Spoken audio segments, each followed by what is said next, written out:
The murky waters of the Philadelphia harbor lapped up against the rusty hull, licking away at years of old chipping paint. Inside the vessel was eerie, decrepit, and hauntingly silent, looking as though no one had graced the ship's presence in half a century. She stood tall and strong in the harbor, despite looking rusty enough to sink at any moment. Despite her flaws, across the country were thousands who loved her enough to do anything to save her, and save a piece of American history.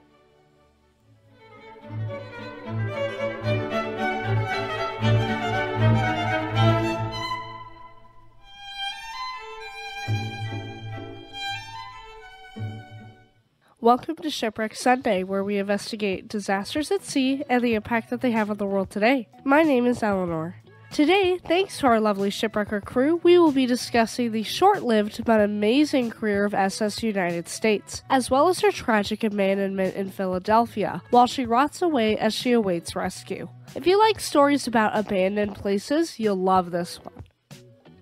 Quick disclaimer for our younger audience before we dive in. This story does include details of a maritime disaster resulting in the loss of a vessel and death that may be disturbing to some audiences. Viewer discretion is advised for those under the age of 13. Please keep in mind that I'm not a mariner or expert in the field of maritime history, but I've done my research. Okay everyone, let's get into it.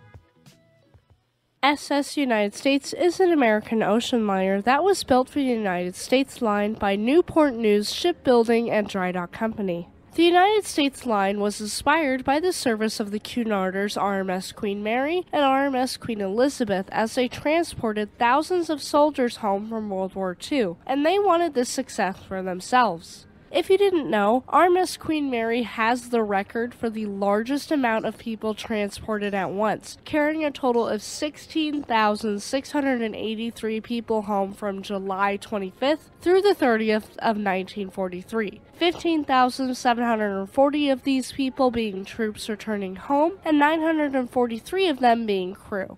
Well, SS United States was conceived to be able to transport large numbers of soldiers, her construction being sponsored by the United States government for this purpose. She was designed by American naval architect and marine engineer William Francis Gibbs, who had also designed SS America for the United States Line that had been used to transport troops in World War II. SS United States would be a joint effort between the United States Lines and the United States Navy. For those of legal age to drink, take a sip every time I say the words United States. For those not of legal age and those who do not drink, do it with water to stay hydrated.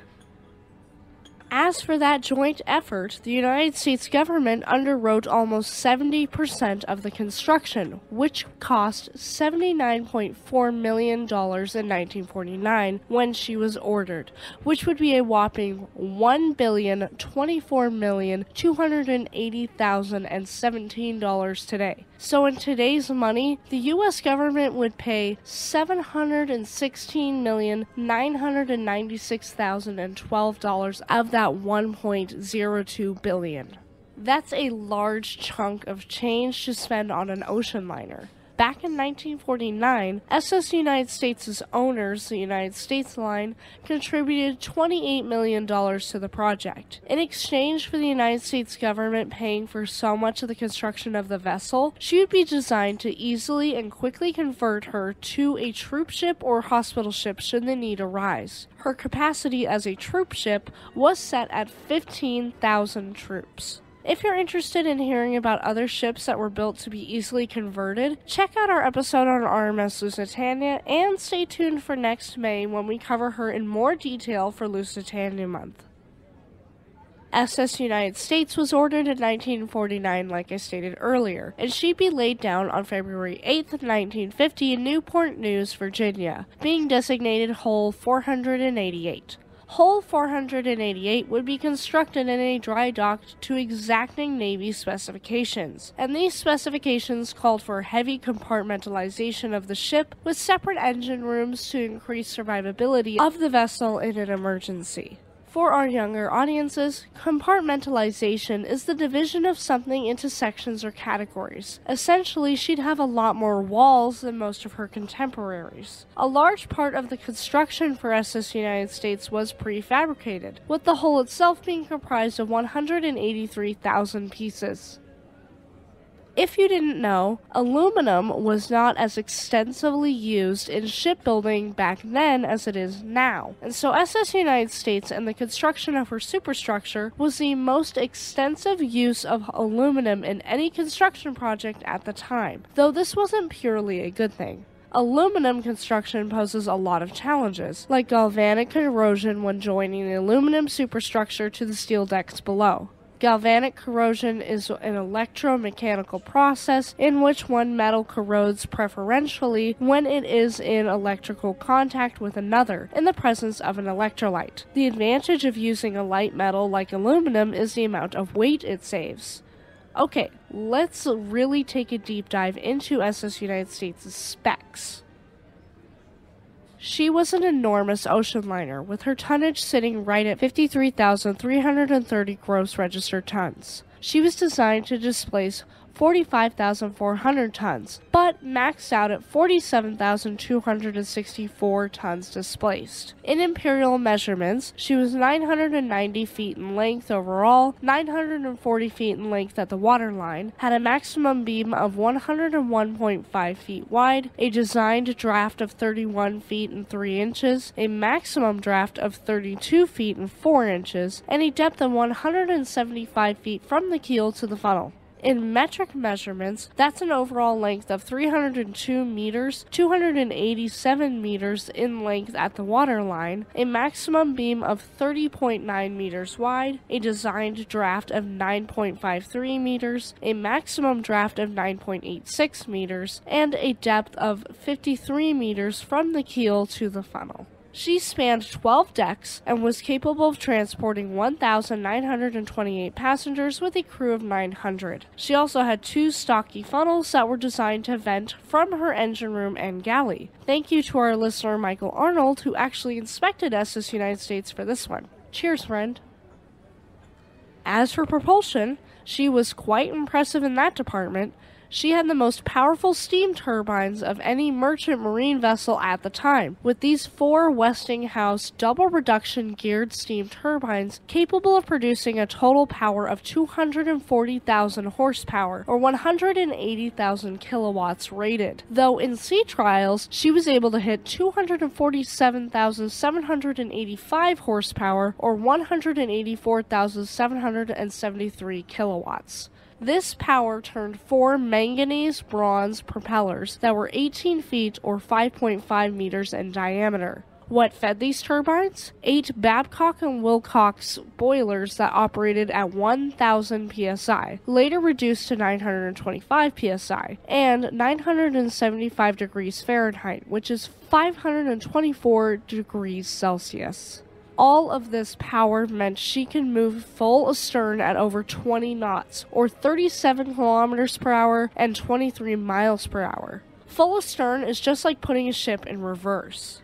She could carry enough fuel and stores to steam non-stop for well over 10,000 nautical miles, which is 19,000 kilometers and 12,000 miles. She could do this at a cruising speed of 35 knots, or 65 kilometers per hour and 40 miles per hour, which is not slow by any means.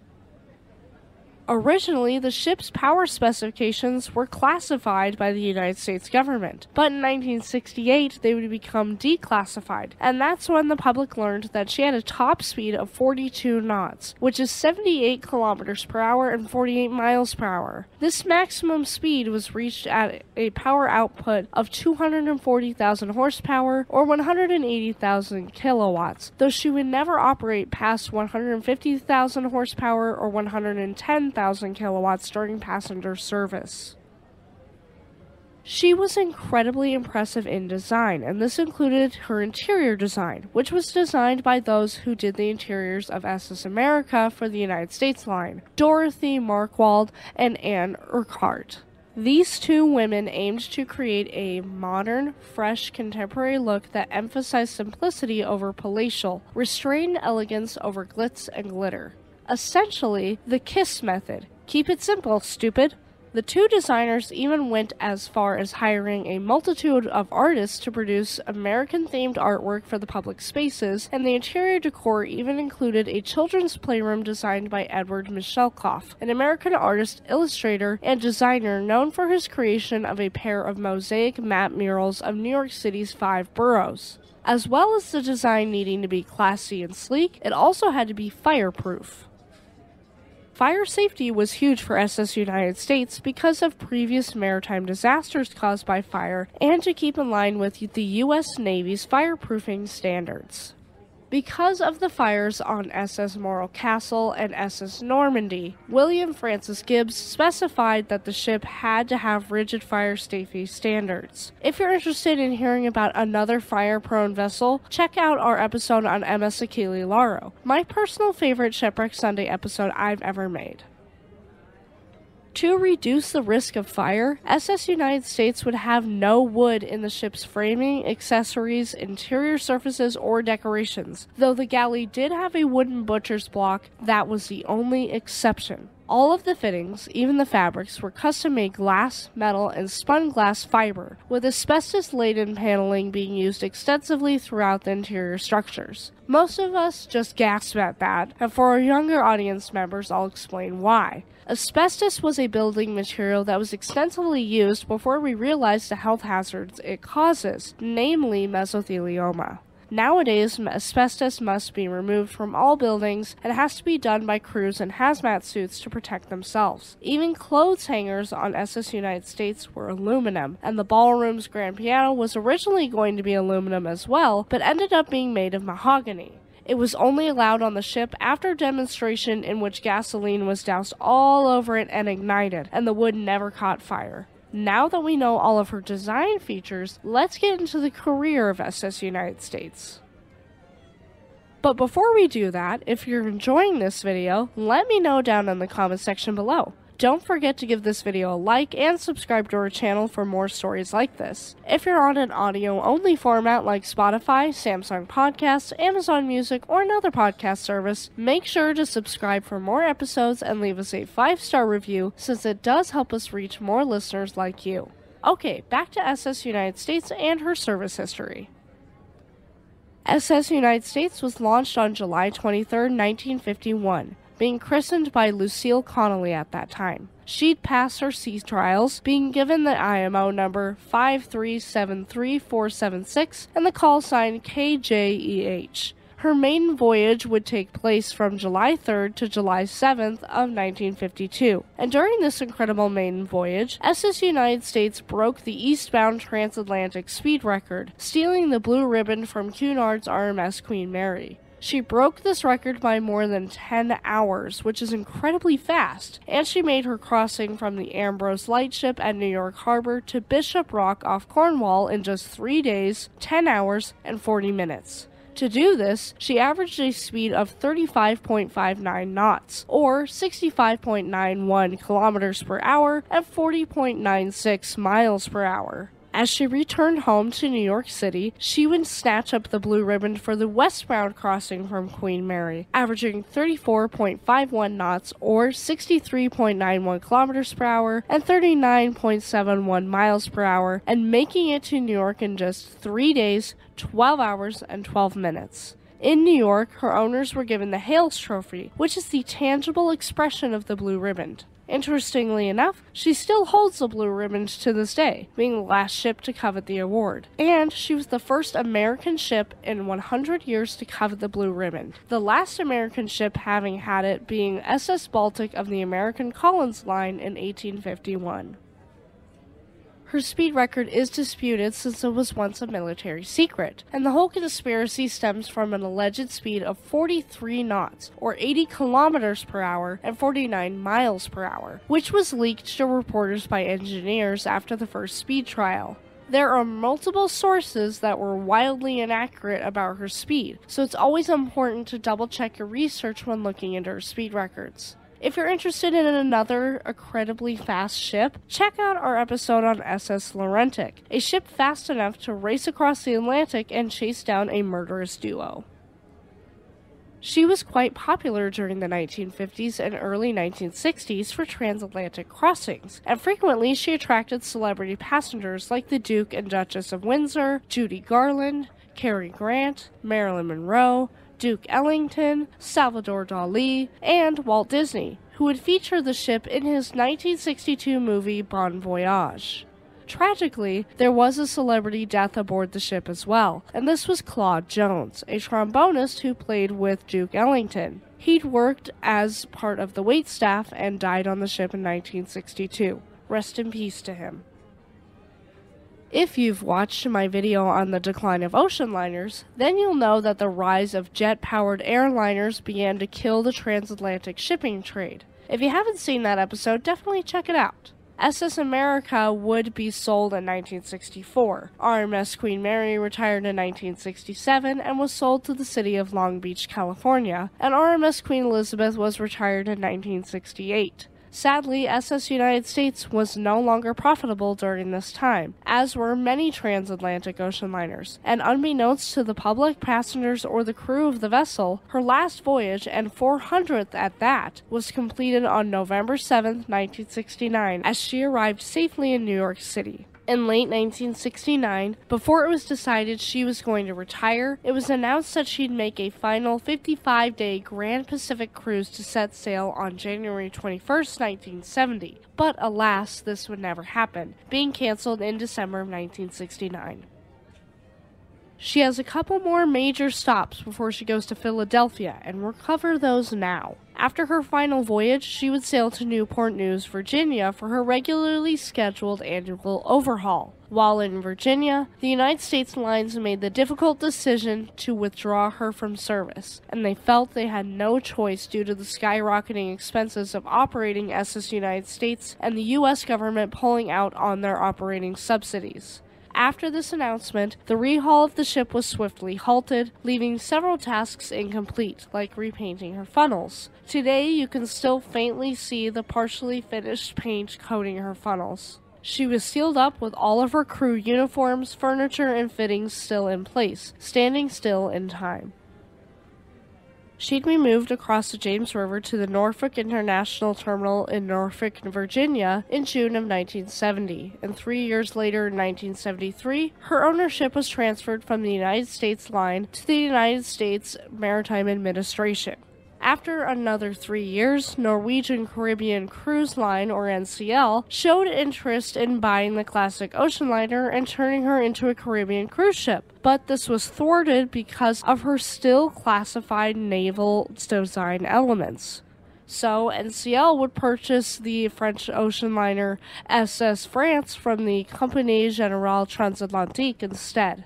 Finally, in 1977, the United States Navy declassified the ship's design features, and that same year, a group led by Harry Katz sought to purchase SS United States to take her to Atlantic City, New Jersey, and there her fate would be as a lively hotel and casino.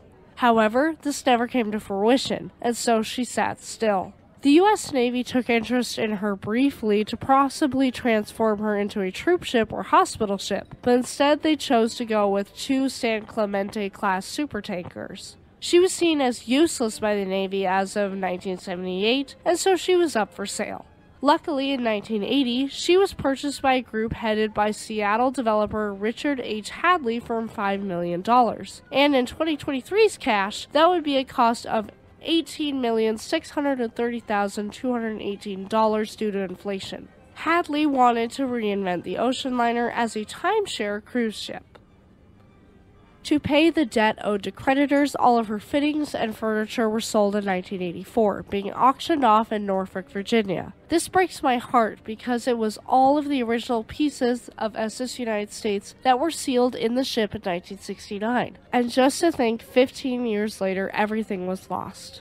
The auction took a week from October 8th to the 14th of 1984, and roughly 3,000 bidders paid $1.65 million for furniture and fittings from SS United States. Luckily, some of her artwork and furniture was purchased from various museums, which included the Mariners Museum of Newport News, though the largest collection was at the now-defunct Windmill Point restaurant in Nags Head, North Carolina. The restaurant closed in 2007, and the furniture located here was donated to the Mariners Museum and Christopher Newport University, both located in SS United States' hometown of Newport News, Virginia.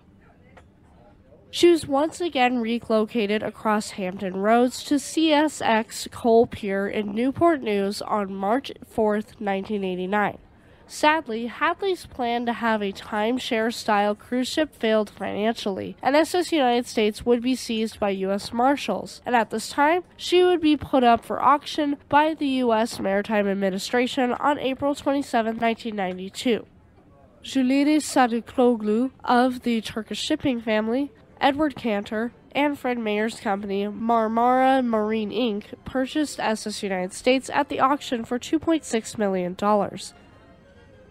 After this purchase, she was towed to Turkey, leaving the United States on June 4, 1992, and she reached the Sea of Marmara on July 9th. After this, she was towed to Ukraine to the Sevastopol shipyard. Here, she underwent asbestos removal that lasted from 1993 to 1994, and during this process, the interior of the ship was almost completely stripped down to the bulkheads, with her open lifeboats no longer meeting new SOLAS requirements if the ship were to sail once more, and so they were removed and scrapped along with their davits. That pains me. I love me a good davit, and to hear they just went to waste is a damn shame.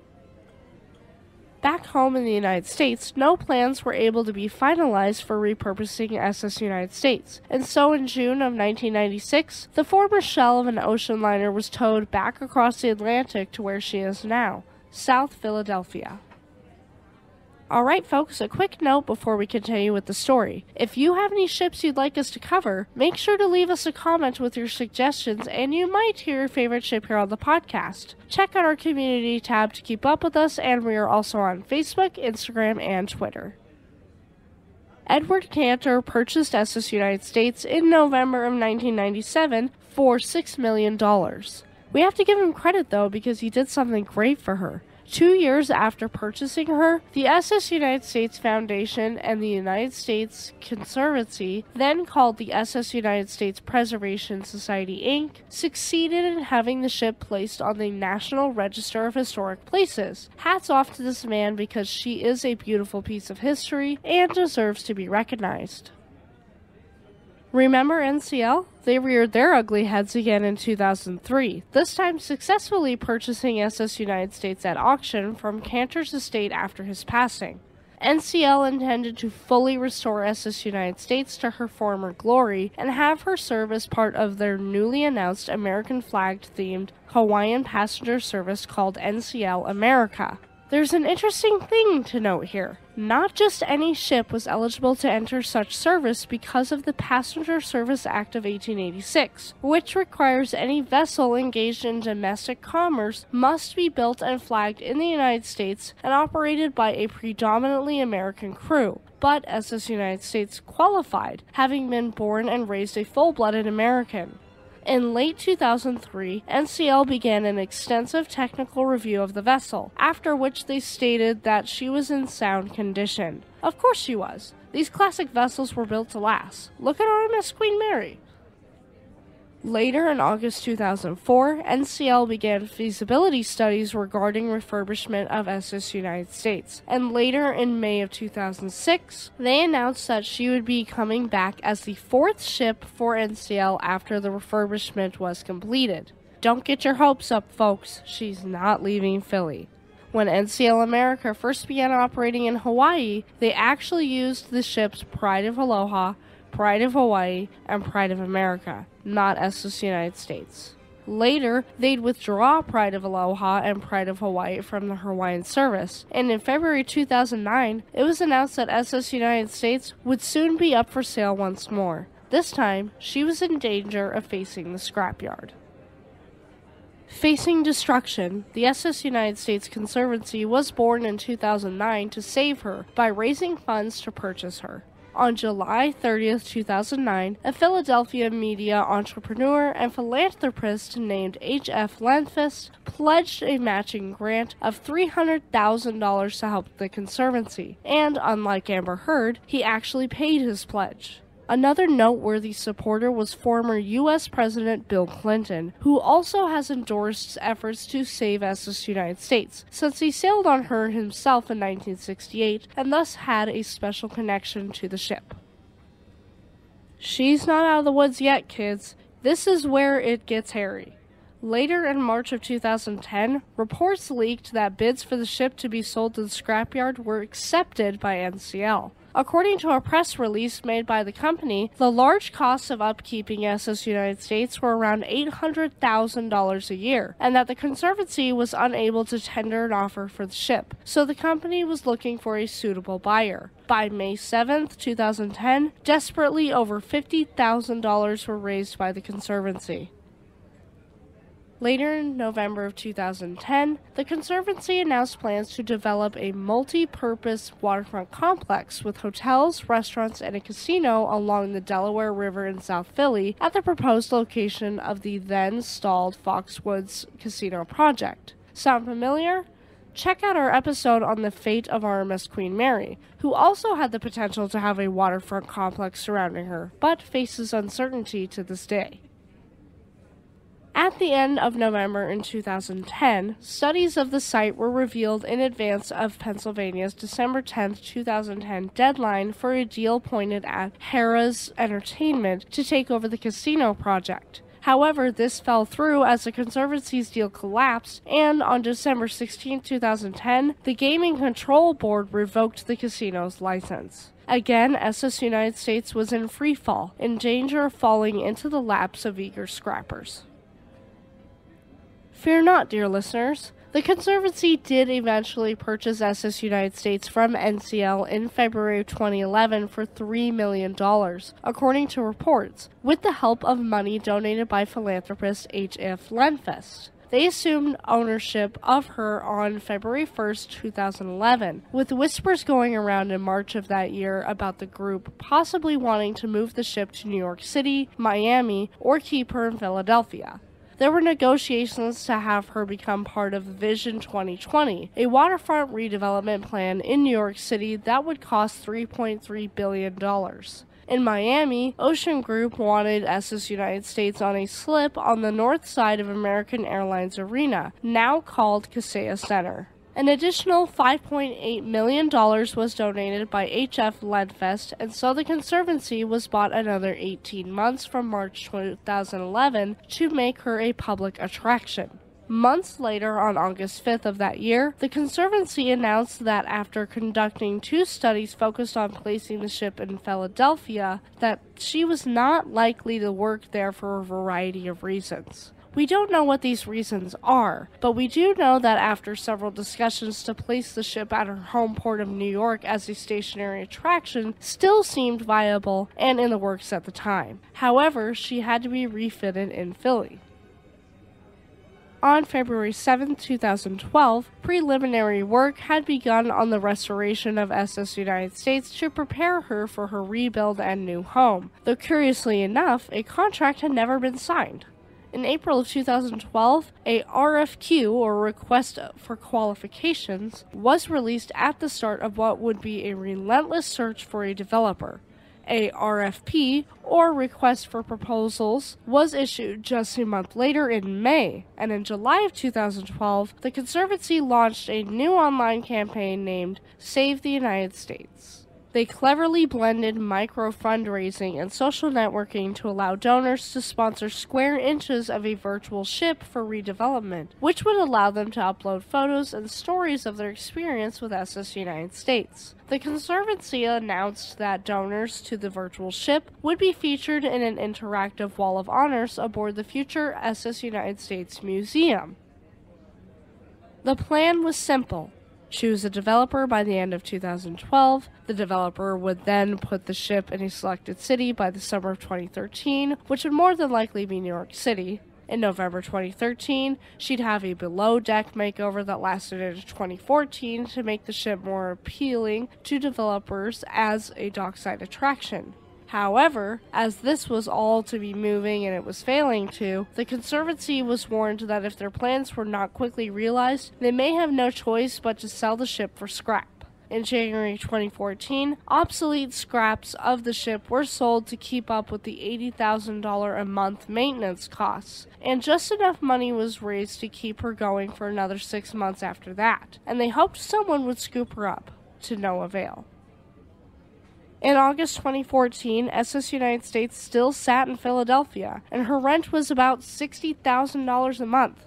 Crazy enough, it was estimated that if SS United States were to be restored to hit the seas again, it would cost $1 billion. Though a 2016 estimate for restoration as a luxury cruise ship was said to be as much as $700 million.